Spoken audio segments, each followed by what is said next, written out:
On behalf of Jesuit Dallas, I'd like to welcome Kalen Thornton.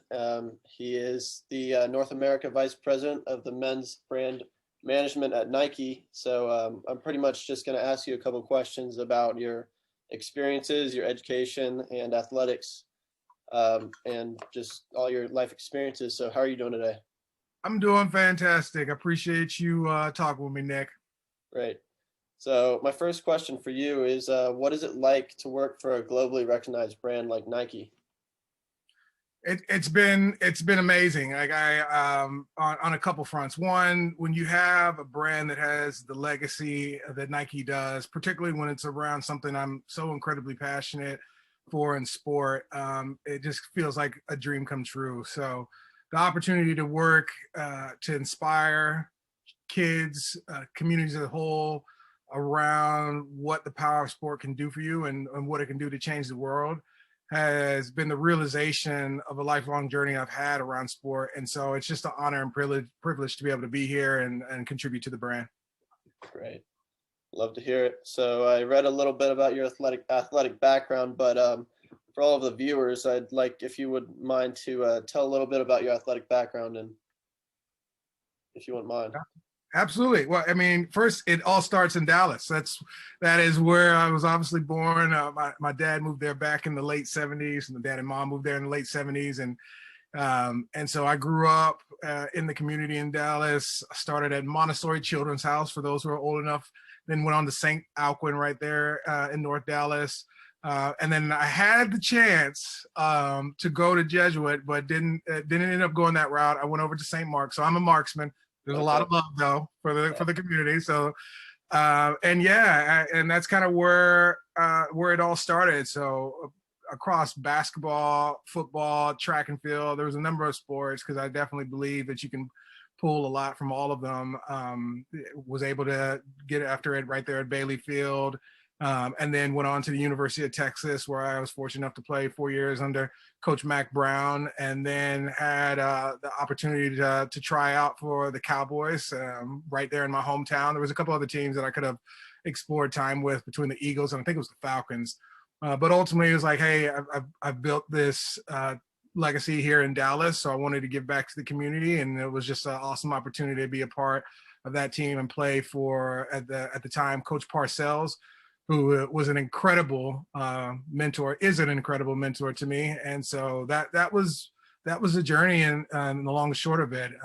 And it was an incredible ride, and one of which I look back with great regard. That's amazing. So my question for you is, how has being a professional athlete really helped you at Nike?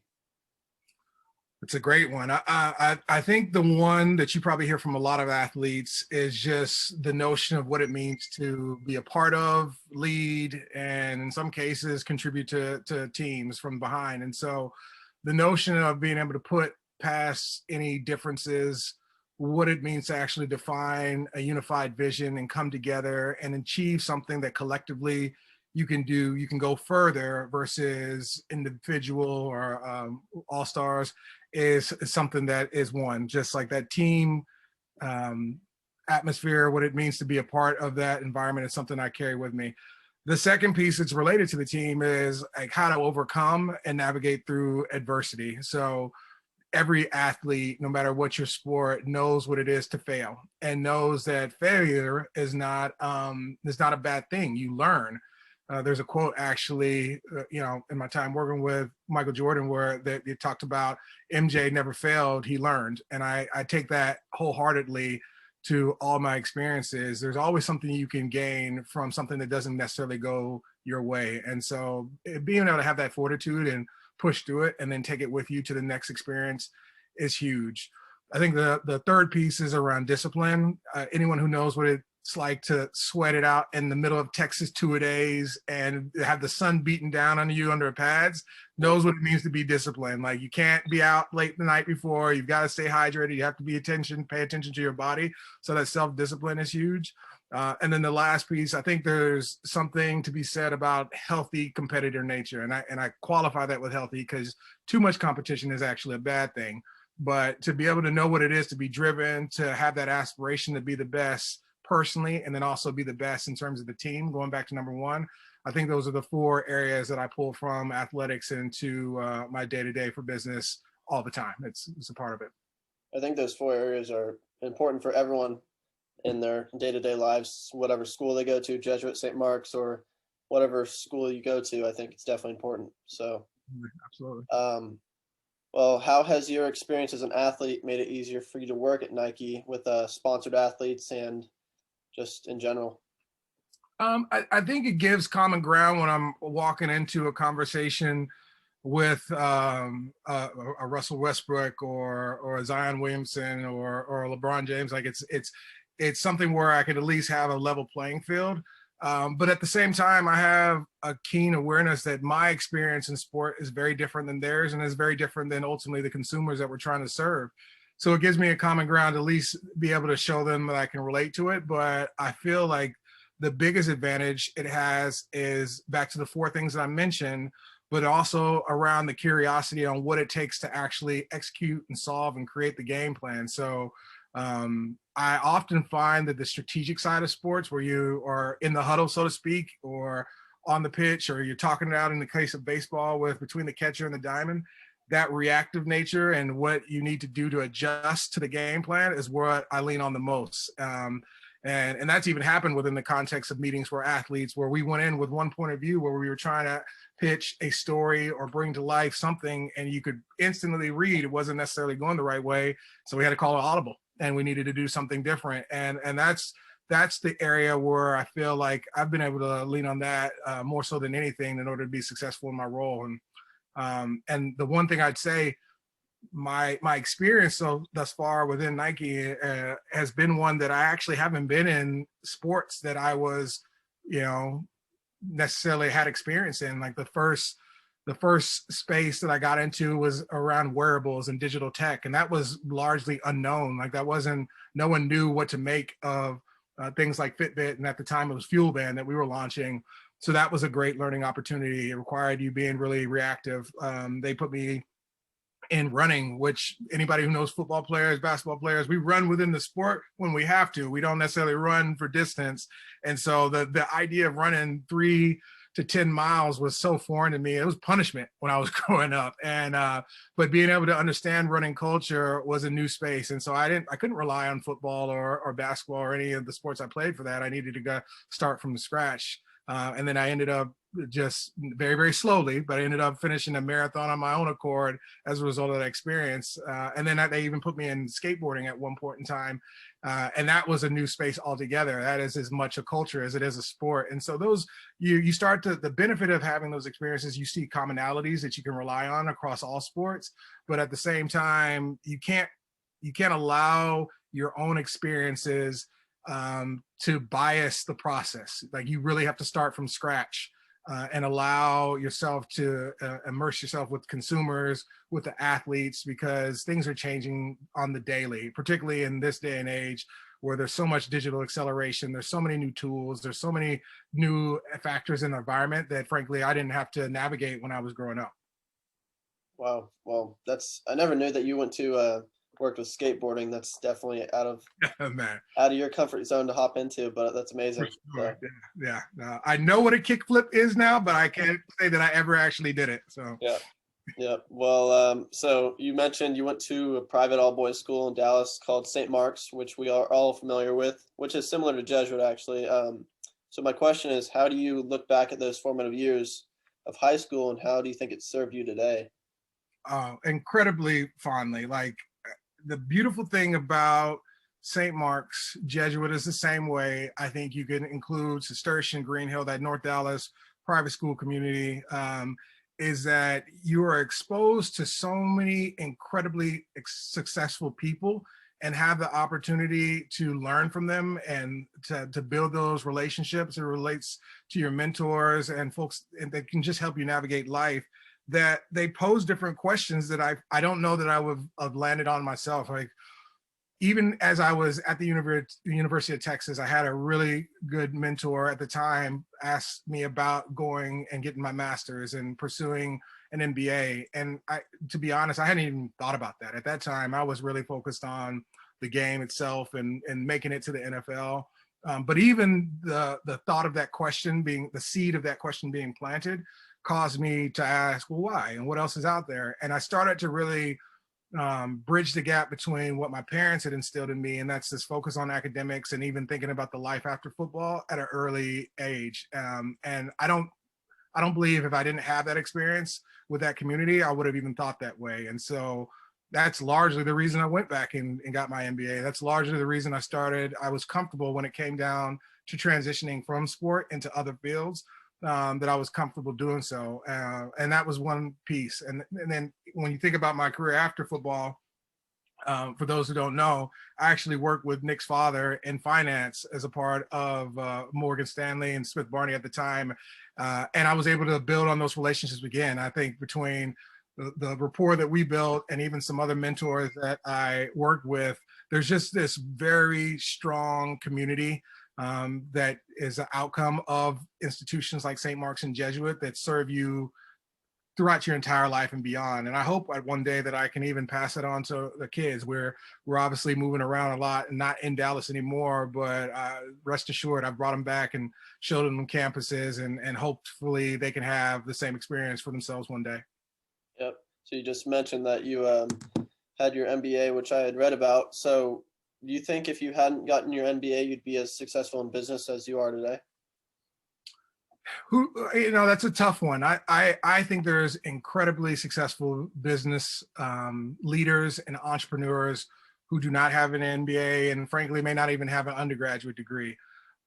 So from that respects, I feel like it's a personal journey and you have to make the decision yourself what makes sense based on where you're at. I really, really enjoyed my MBA experience because if you think about what I navigated through beforehand at University of Texas, even before, there was always this pull of athletics and academia, and it's very difficult for those who have played at the collegiate level to understand how to manage your time, to balance your schedule, all the above. It's a lot, and you ultimately have to make sacrifices, whether or not you're going to spend some extra time studying or whether you're going to put in that extra time in the weight room.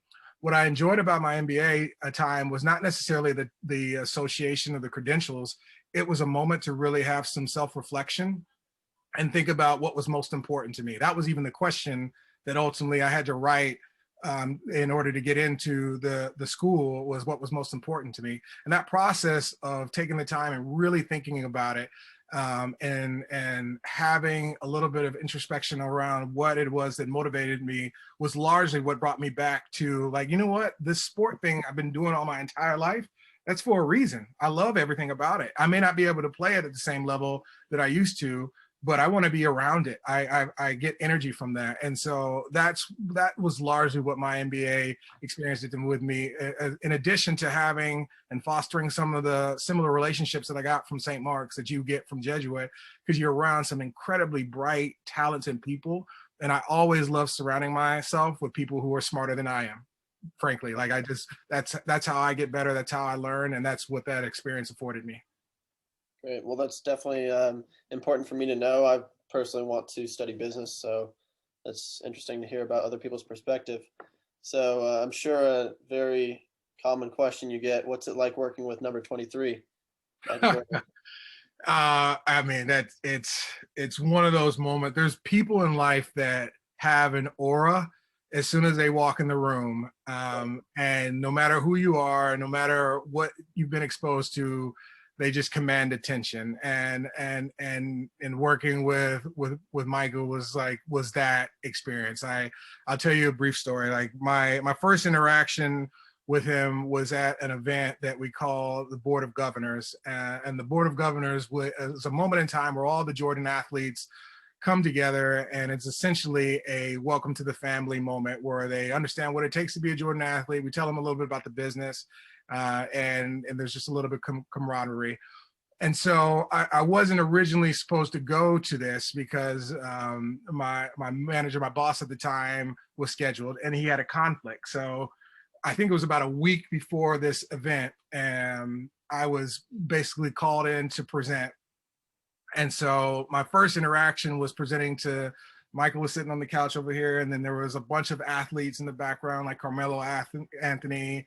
I think like Russell was there, and this is my first interaction with him and all these athletes, and I'm supposed to present what the business is. And so I thought at the time, and my partner, my colleague was like, don't do this, but I didn't listen to him. I thought at the time that I'd break the ice by showing this old commercial that I made actually at Stanford. And it was a complete disaster at first. Like the video didn't work, the sound didn't work, and you've got me in this very, very poorly produced spot that I did in business school, just trying to explain what was happening as none of the tech was working. And I look over at him, he's like raising his eyebrow, like, who is this kid that I've hired? And I was completely devastated. But in a certain way, it was a great way to start because it completely released any stress and tension that I had in the moment. And it just allowed me to be me and authentic, because I was like, well, it can't get any worse than this. So it just allowed me to now to get into the conversation. And from that, I just was able to be genuine. And that's one thing I'd say about MJ is that he appreciates people who are genuine. He appreciates people who are loyal, who are not there for the fandom or trying to get something from him. And so from that moment, it was like the start of an amazing relationship between himself and his business associates, Curtis Polk and Esty Portnoy, and it was just an amazing relationship that I still hold in high regard. So certainly some nerves at first, definitely a dream come true, but at the end of the day, he's just such a dynamic individual that if you're real with him, then he reciprocates it. Wow. Well, definitely a great way to break the ice. Yeah, absolutely. Yeah. Well, one last question I have for you is a typical day in your life. What's it like? Well, yeah, here in Portland, it's not just me, it's my family. I've got my wife, Kim, and our two kids, Kingston and Carter, who are 9 and 11. So, first and foremost, we're a father, I'm a family, we have a family, and that's how the day begins. Like, especially in times like this in pandemic, we're going through all the same things everyone else is. How do we get them ready for school? How do we make sure that they're still doing their schoolwork?